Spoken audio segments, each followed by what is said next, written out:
దేవుడే మనకు రక్షణకర్త అయి ఉన్నాడు. అందుని బట్టి దేవుని స్తుతిస్తాం. నిజంగా మన భారాలు ఎవరైనా భరించాలి అని అంటే ఎవరు కూడా భరించలేరు. కానీ అనుదినము కూడా మన భారమును భరిస్తున్నాం. ఆ దేవాది దేవుని హృదయపూర్వకంగా దేవుని ఆరాధన చేసుకుందాం. దేవుడు మన పట్ల చేసిన ప్రతి ఒక్క మేలులు తలంచుకుంటూ నిజంగా గత వారం నుండి ఈ వారం వరకు దేవుడు తన ఉచితమైన కృపలో మనల్ని కాచి కాపాడినందుకు దేవుని స్తుతిస్తాం. నిజంగా ఎంతో మంది సమయం క్షణం గడియ మరి చూడకుండా గతించిపోయారు. కానీ దేవుడు తన ఉచితమైన కృపలో మనల్ని కాచి కాపాడాడు. అందుని బట్టి దేవుని స్తుతిస్తాం. ఎపాటి వారము ఎన్నికలేని మనల్ని దేవుడు ఎన్నుకున్న విధానాన్ని బట్టి ఆ దేవాది దేవుని హృదయపూర్వకంగా దేవుని ఆరాధన చేసుకుందాం. నిజంగా దేవుడు మన నుండి ఏమీ కోరట్లేదు. కానీ నిజంగా విరిగి నలిగిన హృదయముతో దేవుని ఆరాధన చేయడం, దేవుని స్తుతించడం, దేవుని గణపరచడం, దేవుని నామాన్ని మహిమపరచడం, ఇదొక్కటే దేవుని నుండి కోరుకుంటున్నాడు. నిజంగా స్తుతులపై దేవుడు ఆసీనుడై ఉంటున్నాడు. స్తుతులకు పాత్రుడుగా ఉంటున్నాడు. మహోన్నతుడైన గొప్ప దేవుని, జీవం కలిగిన గొప్ప దేవుని మనం ఆరాధిస్తున్నాం. కాబట్టి అందరము కూడా మన హృదయాలు, మన తలంపులు, మన ఆలోచనలన్నీ కూడా నిజంగా మరి దేవునికి అప్పచెప్పి పూర్ణ హృదయంతో దేవుని ఆరాధన చేద్దాం. దేవా మీకే వేలాది వేల స్తుతులు స్తోత్రాలని దేవుని మహిమపరుస్తాం. నిజంగా ఎటువంటి మౌనంగా ఉండకుండా దేవుడు మన జీవితంలో చేసిన ప్రతి ఒక్క మేలును తలంచుకుంటూ హృదయపూర్వకంగా దేవుని ఆరాధన చేసుకున్నాం. మహిమకు పాత్రుడా, ఘనతకు అర్హుడా, మా చేతులెత్తి మేము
అద్భుతాలు ఆశ్చర్య కార్యాలు జరిగించే గొప్ప దేవుని మనం కలిగి ఉన్నాం. నిజంగా ఇంత గొప్ప దేవుని, ఇంత గొప్ప రక్షణకర్తను, స్తుతులకు పాత్రుడైన గొప్ప దేవుని మనం కలిగి ఉన్నాము. అందరు బట్టి దేవుని స్తుతిస్తాం. నిజంగా నీళ్లను ద్రాక్షారసంగా మార్చిన గొప్ప దేవుడు, మరి నీళ్ళ లాంటి నీ బ్రతుకును మధురముగా మార్చిన గొప్ప దేవుడు. అందుని బట్టి దేవుని స్తుతిస్తాం. దేవా మీకే వేలాది వేల స్తుతులు స్తోత్రాలని దేవుని మహిమపరుస్తాం. నిజంగా చనిపోయిన లాజరు బ్రతికించిన గొప్ప దేవుడు. నిజంగా మరి చనిపోయిన స్థితిలో మరి మరణపు వరకు మనం వెళ్ళిన మనల్ని పెంట కుప్పల నుండి దీనులను దరిద్రులను పైకి లేవనెత్తినట్టుగా దేవుడు మనల్ని ఆత్మీయ స్థితిలోనికి పైకి లేవనెత్తిన గొప్ప దేవుని ఆరాధన చేద్దాం. దేవుడు మనకిచ్చిన రక్షణను బట్టి దేవుని స్తుతిస్తాం. దేవుడు మనకిచ్చిన నిరీక్షణను బట్టి దేవుని స్తుతిస్తాం. నిజంగా నశించిపోతున్న దాన్ని వెలికి రక్షించడానికి లోకానికి వచ్చిన గొప్ప దేవుడు, అద్భుత ఆశ్చర్య కార్యాలు జరిగించే గొప్ప దేవుడు. అందుని బట్టి దేవుని స్తుతిస్తాం. దేవా మీకే వేలాది వేల స్తుతులు స్తోత్రాలని దేవుని మహిమపరుస్తాం. నిజంగా మరి ఆయన స్థలంలో మనములాగున మనల్ని తీసుకెళ్ళడానికి రాణించిన గొప్ప దేవుని స్తుతిస్తాం. పరిశుద్ధమైన దేవుని స్తుతిస్తామండి. దేవా మీకే వేలాది వేల స్తుతులు స్తోత్రాలు. నిజంగా ఎన్నో అద్భుత ఆశ్చర్య కార్యాలు జరిగించిన గొప్ప దేవుడు. నిజంగా నీ తల్లి గర్భంలో నీవు ఏ విధంగా నువ్వు ఉన్నావో మరి ఎవరు కూడా తెలియదు, కానీ దేవాది దేవుడు నిన్ను గుర్తించాడు. తల్లి గర్భంలోనే నిన్ను మరి బయటికి తీసుకొని వచ్చి నీ పట్ల దేవుడు కలిగిన ఉద్దేశాలు, ప్రణాళిక, నిర్ణయాలు ఎన్నో కలిగి ఉన్నాడు. మరి ఆ విధంగా నేను నడిపిస్తున్నాడు. అందుని బట్టి దేవుని స్తుతిస్తాం. దేవా మీకే వేలాది వేల స్తుతులు స్తోత్రాలను దేవుని మహిమపరుస్తాం. ఈ రోజు నువ్వున్న స్థితిని బట్టి, నువ్వున్న మరి పరిస్థితిని బట్టి, అది ఏదో మరి నీ చదువుని బట్టి కావచ్చు, లేకపోతే నీకున్న ఆస్తి పాస్తులను బట్టి నువ్వు అనుకుంటున్నావేమో, కానీ దేవుని కృపను బట్టి నీవు నేను ఈ విధంగా మనం నిలబడి కలిగి ఉన్నాం. అందుని బట్టి దేవుని స్తుతిస్తాం. ఆయన కృప లేనిదే, ఆయన దయ లేనిదే ఒక్క క్షణం కూడా మనము జీవించలేము. దేవుడు తన కృపలో మనల్ని కాచి కాపాడాడు. అందుని బట్టి దేవుని స్తుతిస్తాం. నిజంగా దేవుడు మనలో ఉంచిన తన పరిశుద్ధాత్మను బట్టి దేవుని స్తుతిస్తాం. ఆ పరిశుద్ధాత్మ నిన్ను ఏ విధంగా నువ్వు ఉండాలో, ఏ విధంగా నువ్వు దేవుడు నడవాలో, ఈ లోకంలో ఏ విధంగా ఉండాలో పరిశుద్ధాత్మ నిన్ను బయలుపరుస్తూ ఉంది. అందుని బట్టి దేవుని స్తుతిస్తాం. నిజంగా ఆదరణకర్తను దేవుడు మనకు అనుగ్రహించాడు. అందుని బట్టి దేవుని స్తుతిస్తాం. తన కుమారుని ద్వారా దేవుడు మనకిచ్చిన రక్షణను బట్టి దేవుని స్తుతిస్తాం. నిజంగా వాక్యమైన గొప్ప దేవుని బట్టి దేవుని స్తుతిస్తాం. ఆ వాక్యము శరీరధారిగా మరి కృపాసత్య సంపూర్ణుడిగా మన మధ్యలో నివసించిన ఆ గొప్ప దేవుని స్తుతిస్తాం. వాక్యమైన గొప్ప దేవుడు. ఆది యందు వాక్యం ఉండేను, వాక్యము దేవుని ఎదురు. ఆ వాక్యము ఇప్పుడు నీ దగ్గర ఉంది, నీ నోట ఉంది. అందుని బట్టి దేవుని స్తుతిస్తాం. దేవా మీకే వేలాది వేల స్తుతులు స్తోత్రాలని దేవుని మహిమపరుస్తాం. దేవా మీకే స్తోత్రం. దేవుడు ఎక్కడో లేడండి, దేవుడు మనలోనే ఉన్నాడు, మన మధ్యలోనే ఉన్నాడు. అందుని బట్టి దేవుని స్తుతిస్తాం. దేవా మీకే వేలాది వేల స్తుతులు స్తోత్రాలని దేవుని మహిమపరుస్తాం. ఎప్పుడైతే వాక్యం నీ హృదయపడి నోట దగ్గర ఉంటుందో, నిజంగా మరి నీ నోట వచ్చే ప్రతి మాట కూడా అది దేవుని మాటగా దేవుని నోట ఉంచాడు. అందుని బట్టి దేవుని స్తుతిస్తాం. ఎన్నో మనం అడుగు వాటి కంటే, ఊహించు వాటి కంటే అత్యధికంగా ఎన్నో గొప్ప మేలు చేసిన గొప్ప దేవుని హృదయపూర్వకంగా దేవుని ఆరాధన చేద్దాం. ఏ వారం ఏమిచ్చి ఆయన రుణాన్ని మనం తీర్చుకోలేము. నిజంగా దేవుడు మరి బలిని అర్పణను కోరట్లేదు, కానీ మరి విరిగి నలిగిన హృదయంతో దేవుని ఆరాధన చేయడం, విరిగి నలిగిన హృదయంతో దేవుని సత్యానికి రావడమే దేవుడు Hey,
రాజ్యములో నీవు పోషించినావు. ఎన్నెన్నో అద్భుతములు జరిగించినావు. అరణ్యములో నీవు పోషించినావు. కష్టాలలో శ్రమలలో బాధలలో వేదనలో మరువక చేయి పట్టి నేనున్నా. కష్టాలలో శ్రమలలో నడువక బాధలలో వేదనలో మరువక చేయి పట్టి నేనున్నా. కష్టాలలో శ్రమలలో నడువక బాధలలో వేదనలో మరువక చేయి పట్టి నేనున్నా. కష్టాలలో శ్రమలలో నడువక బాధలలో వేదనలో మరువక చేయి పట్టి నేనున్నా. దేవా మా స్వరములు ఇదిగో, దేవా మా స్తోత్రాలు ఇదిగో, దేవా మా సర్వస్వము నీవే. దేవా నీ సన్నిధిలో నా దేవా నీ దీవెనలెన్నో, దేవా పొందెదము నిరదినము. దేవా మా స్వరములు ఇదిగో, దేవా మా స్తోత్రాలు ఇదిగో, దేవా మా సర్వస్వము నీవే. దేవా నీ సన్నిధిలో నా దేవా నీ దీవెనలెన్నో, దేవా పొందెదము నిరదినము. మరి స్వరములు నిజంగా స్వరములు ఎత్తి దేవుని ఆరాధన చేద్దాము. దేవుని స్తోత్రం చేయొచ్చు, దేవుని మహిమపరుస్తాము. మన సర్వస్వము మనము దేవునికి అప్పగించుకుందాం.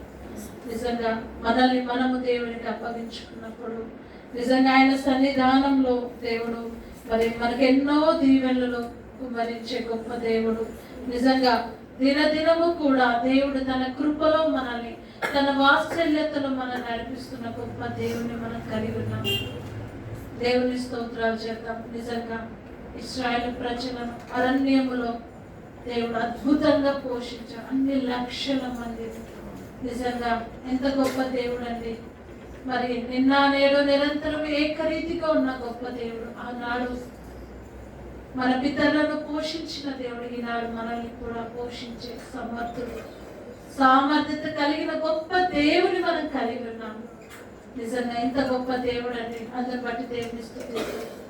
బండ నుండి నీళ్లను రప్పించిన గొప్ప దేవుడు. సముద్రం ఆరిన నేల మీద చేసి ఆరిన నేలలో మరి ఇశ్రాయేలు ప్రజలను నడిపించిన గొప్ప దేవుడు. ఆనాడు అద్భుత ఆశ్చర్య కార్యాలు చేసిన దేవుడు ఈనాడు కూడా చేయ సమర్థుడు. ఇంత గొప్ప దేవుని, ఇంత గొప్ప శక్తిమంతుని మనం కలిగి ఉన్నాము. అందుని బట్టి దేవుని స్తుతిస్తాం. దేవా మీకే వేలాది వేల స్తోత్రాలు స్తోత్రాలు స్తోత్రాలు. ఎంత గొప్ప దేవుడు అవుతాడు, ఎంత శక్తిమంతుడు అవుతాడు. మీకే స్తోత్రాలు ప్రభా. ఎంత బలం కలిగిన గొప్ప దేవుడు అవుతాడు నాయన. రాజులకు రాజు, ప్రభులకు ప్రభుడవైన గొప్ప దేవా మీకే స్తోత్రాలు ప్రభా. సమీపింపరాని తేజస్సునందు వసిస్తున్న గొప్ప తండ్రి మీకే స్తోత్రాలు ప్రభా. ఆకాశం మీ సింహాసనం, భూమి మీ పాదపీఠము నాయన చేసుకున్న దేవా. మీ పాదాల దగ్గర చేరి అబ్బా తండ్రి అని మొరపెట్టే భాగ్యాన్ని ఇచ్చిన తండ్రి, మిమ్మల్ని స్తుతించే భాగ్యాన్ని ఇచ్చిన దేవా మీకే స్తోత్రాలు ప్రభా. అవునాయన మీ సన్నిధానంలో ఎన్నో దీవెనలు నాయన ఉన్నాయి తండ్రి, మీకే స్తోత్రాలు ప్రభా. అవును రాజా నాయన, దినదినము కూడా అద్భుతంగా మమ్మల్ని దేవ కాపాడుతున్న తండ్రి, పోషిస్తున్న దేవ, సంరక్షిస్తున్న మా తండ్రి మీకే స్తోత్రాలు ప్రభా. ఎంత గొప్ప దేవుడు తండ్రి, మీకే స్తోత్రాలు. ఏ పాచి భారము నాయన మీకే స్తోత్రాలు. అనేక సార్లు మా బలహీనతలో నాయన మేము పడిపోయిన స్థితిలో ఉన్నప్పటికీ నాయనా నా తండ్రి నాయన మీకు విరోధంగా మేము జీవిస్తున్నప్పటికీ ప్రభా దేవా మీ వాక్యం ద్వారా మాతో మాట్లాడుతూ మమ్మల్ని సరి చేస్తూ మమ్మల్ని బలపరుస్తున్న మా తండ్రి మీకే స్తోత్రాలు. దేవా మమ్మల్ని ప్రేమిస్తున్న మా తండ్రి మీకే స్తోత్రాలు. మీ వాత్సల్యం చొప్పున నాయన మీ కృప చొప్పున మమ్మల్ని కాపాడుతున్న తండ్రి, క్షమిస్తున్న దేవా మీకే స్తోత్రాలు. దేవా మాకు చాలినంత దేవుడుగా ఉన్నందుకు మీకు స్తోత్రాలు. అబ్బా తండ్రి అని ప్రభా మీకు మొరపెట్టే భాగ్యాన్ని ఇచ్చిన మా తండ్రి మీకే స్తోత్రాలు. ఎంత కరుణగల దేవుడు తండ్రి. అవునైనా నిన్ను నాశనం చేస్తానని ప్రభా మరి అనుకున్న దేవుడు, కానీ ప్రభా అక్కడి ప్రజలు తమను తాము తగ్గించుకొని మీకు మొరపెట్టినప్పుడు తండ్రి చేస్తానన్న కీడు చేయక మారిన కరుణగల దేవా మీకే స్తోత్రాలు. ఎంత గొప్ప దేవుడు తండ్రి మీకే స్తోత్రాలు ప్రభా. కృపా కనికరములు కలిగిన గొప్ప తండ్రి మీకే స్తోత్రాలు. దేవా మా పట్ల అటువంటి కృపను చూపిస్తున్నారు ప్రభా మీకే స్తోత్రాలు. అవును నాయన మేము మీకు దూరంగా ఉన్నప్పుడు ప్రభా నాయన మీకు విరోధంగా తలంపులు ఆలోచనలు కలిగి ఉన్నప్పుడు తండ్రి దేవా మీ కృపలో మమ్మల్ని జ్ఞాపకం చేసుకొని వాక్యం ద్వారా మాతో మాట్లాడుతూ సరి చేస్తూ బలపరుస్తున్న మా తండ్రి మీకే స్తోత్రాలు ప్రభా. దేవా మాకు చాలినంత దేవుడుగా ఉన్నందుకు మీకే స్తోత్రాలు. ఈ సమయం మీ దాసుని శివాచారణం మరుగుపరిచి మీ దాసుని ముక్త స్వరూపం నుండి దేవా అందరితో మీరు మాట్లాడండి. వినగల చెవులు గ్రహించగల మనసులు అందరికి దయచేయమని ఈ స్తుతి ఆరాధన మా ప్రభువును రక్షకుడైన యేసుక్రీస్తు నామమున సమర్పిస్తున్నాము తండ్రి. ఆమేన్.